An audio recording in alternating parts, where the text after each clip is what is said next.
I'm 50 now, Yes. and I went on to postgraduate. Right. So success, is that a symbolic success? Yes. Okay, so as an educator, as a mother, how hard was it to raise specifically me, but also, we also lived in a time and a place. Um, Right. so so let's talk about, let's say, from uh, uh, 0 to 5. Well, that includes a lot of different developmental stages. For sure. Because But I we didn't think, know you were handicapped until just before your sister was born, and mhm, she's almost 3 years behind you. right. So up until then, you were just a normal kid, slow to walk. Mm. When did you get the diagnosis of cerebral palsy? Uh, 3? Almost 3, yeah. Okay. How did it come about? Um, your Aunt Ruth was a public health nurse. Okay. I had been seen at the children's clinic that used to be sponsored once a month in Lewis County. Okay. And when I went in for a checkup, I took you with me. Okay.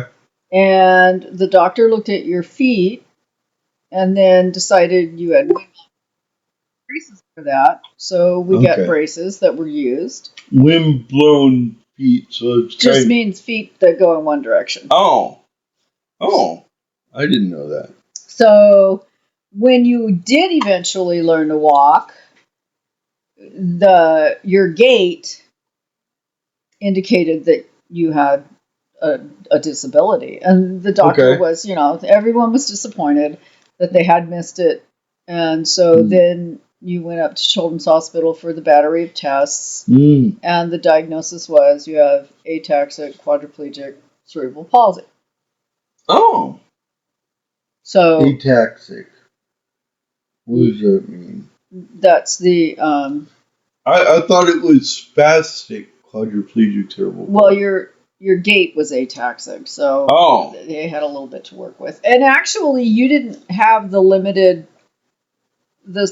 spasms. I think increased as you aged.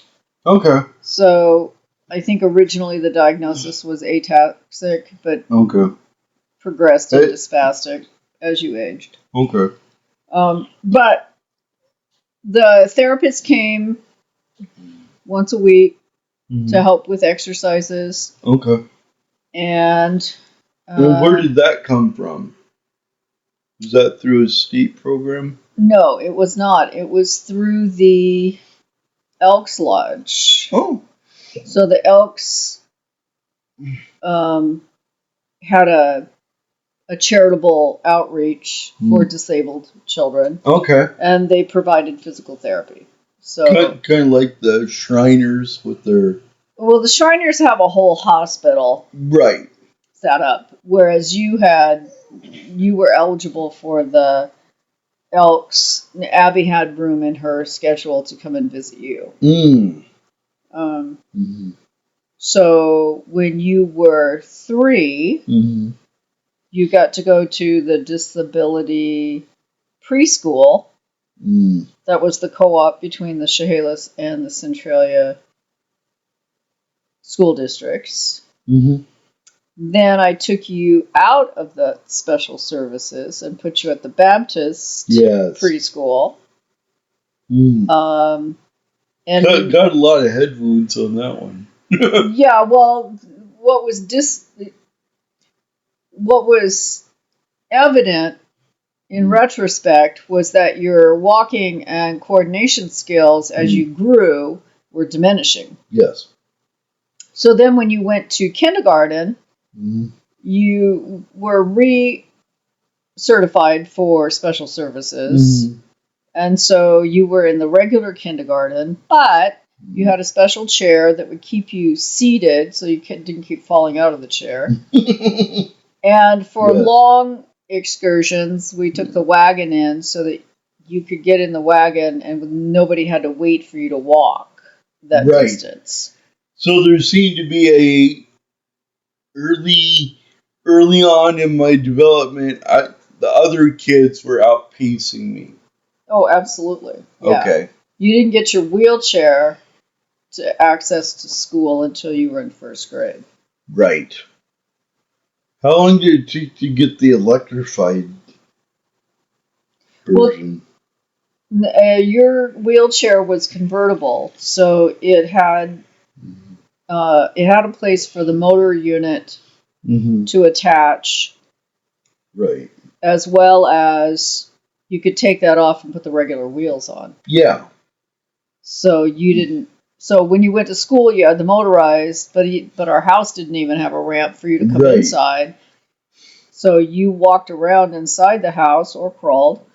Or scooted, did the little rivet thing, the frog thing, where I would lunge out. Where you would draw your legs up underneath you and then go forward. So it wasn't exactly a alternating leg hand crawl. It was more like a frog leap. That's true. Right, because I found it easier, and later on my wrists were just having issues because I would land with such force.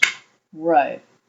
And Aunt Ruth put a helmet on you occasionally, which I think that I've seen individuals, adults, that still they use a walker, but they also wear a helmet because obviously they fall.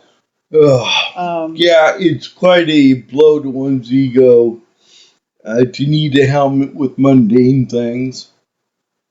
I can tell you that for a fact. Okay, all right. But I ended up using the helmet for other things, like ramming into people and.